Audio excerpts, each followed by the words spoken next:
Bueno, ustedes le escucharon bien detallado el caso de Leopoldo López y estos 4 estudiantes. Vamos a ir un corte. Al regreso vamos a oír lo que dijo hoy Juan Manuel Santos, analizar su discurso y también a conversar con el periodista colombiano exiliado en Estados Unidos, Ricardo Puentes Melo, sobre la postura de Juan Manuel Santos frente a la crisis de la frontera colombo-venezolana. Ya volvemos.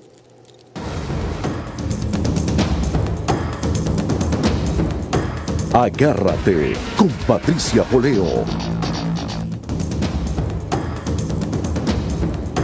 Agárrate con Patricia Poleo. Regresamos con Agárrate. Ya tenemos vía Skype a Ricardo Puentes Melo. Ricardo, ya lo tuvimos anteriormente aquí, es periodista colombiano, está en el exilio, es un exiliado de Juan Manuel Santos. Buenas noches, Ricardo, ¿cómo estás? Buenas noches, Patricia, gracias por la invitación. Un saludo a todos tus televidentes. Ricardo, vamos a ver juntos y vamos a compartir con nuestra audiencia el discurso oficial, digo oficial porque fue en cadena, de Juan Manuel Santos acerca de la crisis con Venezuela.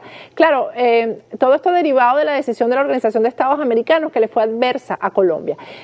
Quiero que tú des tu opinión, yo voy a dar la mía también como venezolana y como periodista, por supuesto, vamos a opinar como periodistas y como analistas que somos.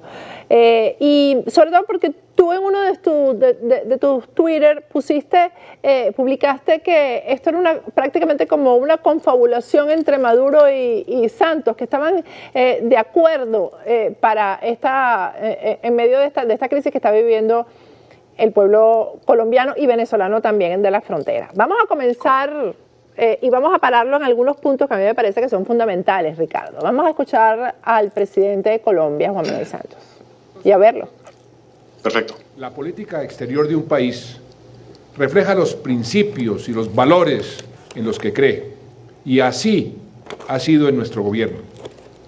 Desde el 7 de agosto del 2010, dije que íbamos a privilegiar el diálogo sobre la confrontación, la paz sobre la guerra, el respeto por las diferencias sobre la intolerancia.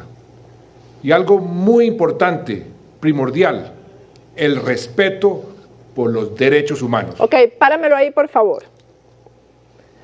Ricardo, bueno, él aquí me parece que está justificando ante el mundo por qué su buena relación con el gobierno venezolano. En el 2010 estamos hablando de Hugo Chávez y dice que él ahí se justifica porque dice que él entró en esas buenas relaciones porque privilegió por encima las relaciones y siempre exigiendo que se respetaran los derechos humanos. En varias oportunidades aquí, él dijo cosas que merecen mi mismo comentario. Y discúlpame que hable yo primero que tú, debería darte permiso a ti primero, que eres el invitado. Pero ¿cuántas veces no se han violado los derechos humanos en Venezuela y este señor se ha hecho la vista gorda? Cámbiame el nombre a Ricardo, que tienes el de Lenis puesto ahí. Ajá, Ricardo. Bueno, lo primero que hay que decir es que Juan Manuel Santos es un mentiroso. Siempre lo ha sido, lo es y siempre lo será. Recordemos en la época cuando él era ministro, yo creo que lo alcanzamos a hablar en un programa que tuvimos los dos, que me entrevistaste hace 2 meses, en la época en que él era ministro de defensa del presidente Álvaro Uribe, él era el que atizaba el fuego contra Hugo Chávez, siendo amigo de Chávez en lo oculto, por debajo de la mesa. Lo atizaba para que Álvaro Uribe lo llamara a ser su ministro de defensa, como efectivamente sucedió. Y siendo ministro, siguió atizando el fuego, para después darnos la sorpresa de que era su nuevo mejor amigo, entre comillas, porque siempre fue su mejor amigo. Entonces, Santos siempre ha sido mentiroso. Como dices, los derechos humanos se han violado en Venezuela, eso es un escándalo internacional aberrante, y Juan Manuel Santos siempre ha estado en silencio. En Colombia se violan los derechos humanos y Juan Manuel Santos protege a los violadores, que son los terroristas de las FARC, por órdenes de los Castro. Es un mentiroso. Entonces, él no es que esté justificando el silencio de lo que sucede en la frontera, sino es que no le importa. Y lo que está tratando de avivar, aunque no sé, eso lo vamos a hablar más adelante, de avivar es esas viejas rencillas entre los dos países, que valga la pena aclarar, fueron instigadas desde que llegó el comunismo a Venezuela durante el gobierno de Betancur. Fíjate, ¿cuántas veces los diputados, los representantes del Centro Democrático, que es el partido de Uribe, no han propuesto que se hagan comunicados, manifiestos en contra de las violaciones a los derechos humanos en Venezuela, y el Grupo de Santos jamás los ha aprobado? Esto aquí lo hemos reseñado en el programa, pero en reiteradas oportunidades. Vamos a continuar escuchando y viendo a Juan Manuel Santos. Los derechos humanos, esos principios universales que están por encima de cualquier norma, porque se refieren a lo más sagrado del ser humano, que son su vida, su libertad y su dignidad. Hemos venido aplicando esa política exterior y lo hemos hecho en particular con Venezuela, con cuyo gobierno tenemos profundas diferencias en cuanto al concepto de democracia y el modelo económico. Hemos respetado esas diferencias, pero una cosa es eso y otra muy diferente, que el país vecino viole los derechos humanos de sus ciudadanos y, lo que es más grave para nosotros, los derechos de nuestros compatriotas que viven en su suelo. Páramelo ahí, por favor. Ricardo, él ahí habla de que hay profundas diferencias con la forma de ver la democracia, pero que él las respeta. ¿Cómo tú puedes respetar a alguien que no sea demócrata? Porque eso es lo que él está diciendo ahí. Él está diciendo ahí que el gobierno de Venezuela no es demócrata, pero que él lo respeta, que respeta esas diferencias. Entonces, ¿cómo en ese respeto, y además dice que en lo que él no va a acceder es a apoyar las violaciones a los derechos humanos, tanto de los venezolanos como de los colombianos, porque se viene a dar cuenta ahora de cómo es un gobierno que viola reiteradamente los derechos humanos? Él no es que respete el gobierno de Nicolás Maduro, sino que es cómplice del gobierno de Nicolás Maduro. Es un cómplice. Vuelvo y lo digo, Juan Manuel Santos es mentiroso, compulsivo, reiterativo. Es la misma técnica que él aplicó, es el mismo viejo libreto que aplicó cuando Hugo Chávez. Él necesitaba conseguir algo, que era entrar al círculo de Uribe, y lo logró fingiendo esta controversia con Hugo Chávez. En este momento se aproximan elecciones en Colombia, y todo lo que él ha hecho aquí en Colombia, entregándonos a manos de sus amigos y cómplices terroristas de las FARC, pues le ha bajado la popularidad, estaba en menos del 20% y necesitaba reavivar el nacionalismo. ¿Cómo? Como siempre lo ha hecho, buscando víctimas. A él le importan un pepino, le importan un comino los colombianos y la vida de los colombianos. Todos los días las FARC asesinan soldados, asesinan civiles, secuestran, y él lo oculta. Esas son violaciones flagrantes a los derechos humanos, y él guarda silencio. Así es, no solamente guarda silencio, sino que son cómplices. Son cómplices. Vamos a seguir viendo, porque él ahora hace una explicación de cómo se deben hacer las deportaciones y enumera las irregularidades que ha cometido Venezuela con estas deportaciones. Irregularidad que él también cometió con Loren Saleh, el venezolano que, independientemente de lo que sea, fue deportado sin que se respetaran sus derechos humanos. Deportado de Colombia a Venezuela. Vamos a verlo.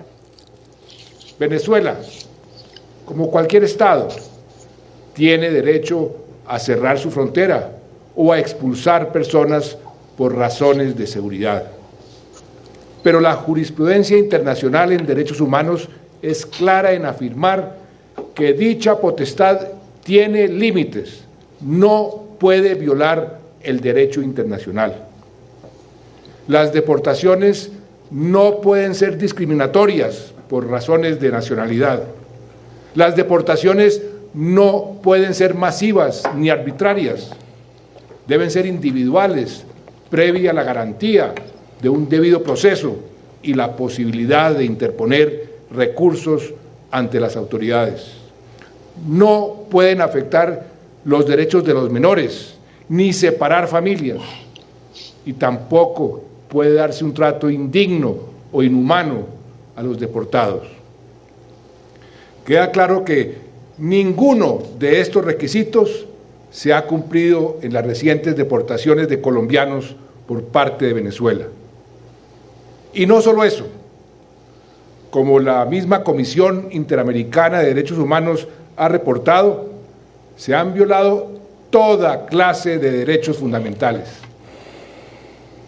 Al igual que en los guetos nazis, se han marcado las casas de las familias con una D para luego demolerlas. Cuando se conoció esta infamia, la pregunta universal fue: ¿dónde estaba el mundo cuando ocurrió todo esto? Pues bien, hoy, guardadas proporciones, la pregunta que nos hacemos es: ¿dónde está la región? Páramelo ahí, por favor. Páramelo ahí. Sí, bueno, dale. Pero, Ricardo, fíjate, primero dice que los deportados tienen que tener una apelación ante las instancias legales. Él no le dio esa oportunidad a Lorenzaleh, lo agarró un día y a los 2 minutos lo tenía entregado, se lo había entregado a la policía venezolana. Pero además él pregunta, ¿dónde estaba la región? ¿Dónde estaba? La región estaba donde estuvo mientras estuvieron matando estudiantes en Venezuela. Ahí estaba la región. Claro. La región estaba donde estabas tú, Juan Manuel Santos, ¿verdad? En nombre de Colombia, porque lamentablemente eres el jefe de Estado, cuando en Venezuela se fue perdiendo la democracia paulatinamente. Y se fueron deteriorando las instituciones y nunca abriste la boca para ir contra eso. Y encima habla de razones económicas, las razones económicas que él mismo tuvo para combinarse con Hugo Chávez y con Nicolás Maduro. Es un cara dura, Santos. No solamente está el caso de Lorenzaleh, independientemente de lo que sabemos, sino Fernando Valda. Fernando Valda. Estaba protegido en Colombia, y él y Rafael Correa, utilizando personal del gobierno colombiano y del gobierno ecuatoriano, secuestraron a Fernando Valda y lo llevaron a una cárcel, también lo más aberrante, en Ecuador. El jueves lo tenemos aquí. No hablar de violación de derechos humanos, ni defensa, ni nada de esto. Es cara dura, Santos. Es que no hay más nada que decir. ¿Dónde estaba la región? Y aparte habla de los intereses económicos, porque él sabe que él también ha guardado silencio por los intereses económicos con Venezuela. Vamos a seguirlo viendo. Fernando Valda, por cierto, va a estar con nosotros el jueves aquí en el programa. Vamos a seguirlo viendo. Se ha confiscado la propiedad de los más humildes, o se les ha impedido llevarse sus pocas pertenencias. Se han separado familias, dejando a la mujer de un lado y al esposo del otro, o peor aún, separando a los niños de sus padres, porque unos son venezolanos y otros colombianos. Es un escenario de inhumanidad y crueldad que nunca imaginamos vivir ni conocer en nuestra región. Los organismos internacionales, como la ONU o la OEA, se conformaron para preservar una paz basada en el respeto de los derechos humanos. En la ONU hay un Consejo de Derechos Humanos y en la OEA hay un sistema interamericano de protección a los derechos humanos con una comisión y una corte, 2 instancias a falta de una. Así de importante es este tema a nivel internacional. Por eso, por la gravedad del tema, pedimos al Consejo Permanente de la OEA que convocara una reunión de cancilleres, confiados en que nadie iba a eludir un debate sobre una situación actual y urgente relacionada precisamente con los derechos humanos. Infortunadamente, pudieron más la ideología y los intereses monetarios que las razones humanitarias. Es triste constatarlo, pero fue así. Ha sido un revés, claro. Páramelo ahí. Pero no. Páramelo ahí. Ricardo, aquí habla de los intereses monetarios. O sea, Venezuela pagó. Ahí él sabe cómo maneja Venezuela las cosas, como las ha manejado con Colombia, con Juan Manuel Santos. ¿Qué piensas tú de este revés diplomático que ha tenido Colombia en la OEA? Para mí no está al revés. Para mí, en Juan Manuel Santos todo está fríamente calculado. Fíjate que se va a reunir finalmente Maduro y Santos en Panamá.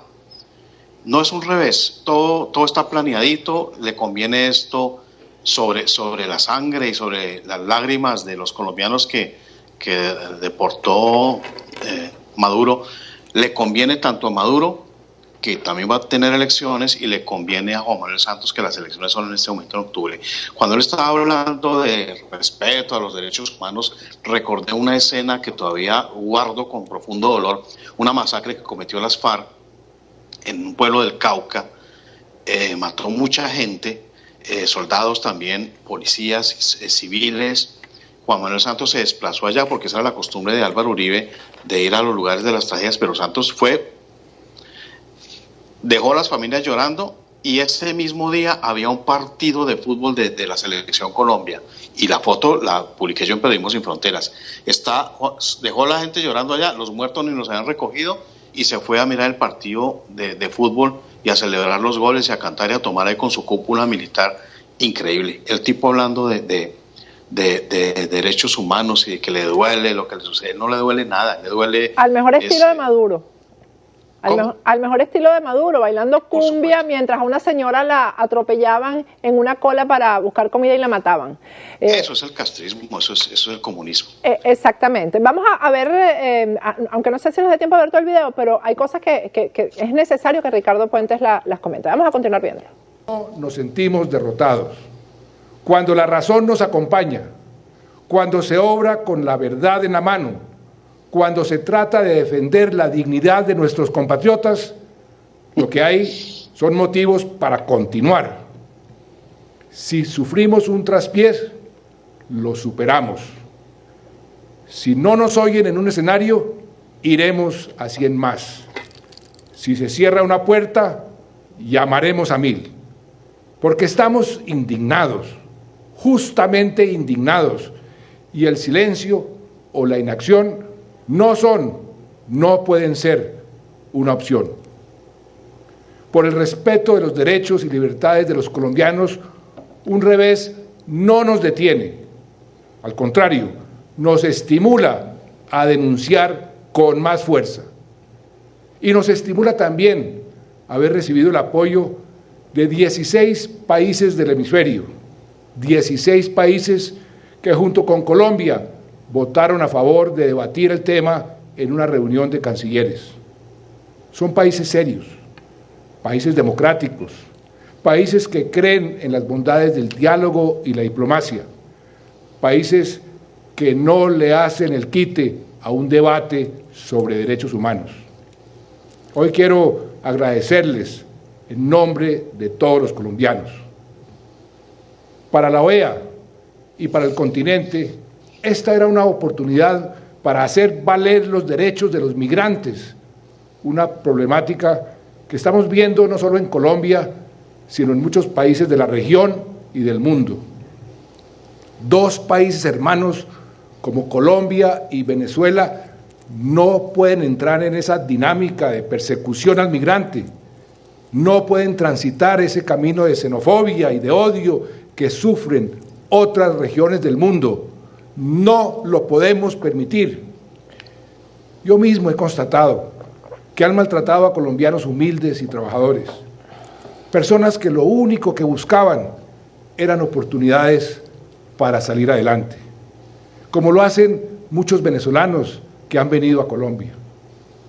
En una de mis visitas a los albergues me encontré con una señora de más de 70 años, recién operada de un carcinoma en un ojo, que fue expulsada por la Guardia Venezolana. Una niña de 5 años, me dijo que la Guardia la había golpeado con un fusil. ¿A quién se le ocurre que esta señora o esta niña sean paramilitares o hagan parte de mafias del contrabando? Son interminables las historias que podría contar, que hemos escuchado, doloridos, los miembros del gobierno y de los organismos de socorro, y por supuesto, los medios de comunicación.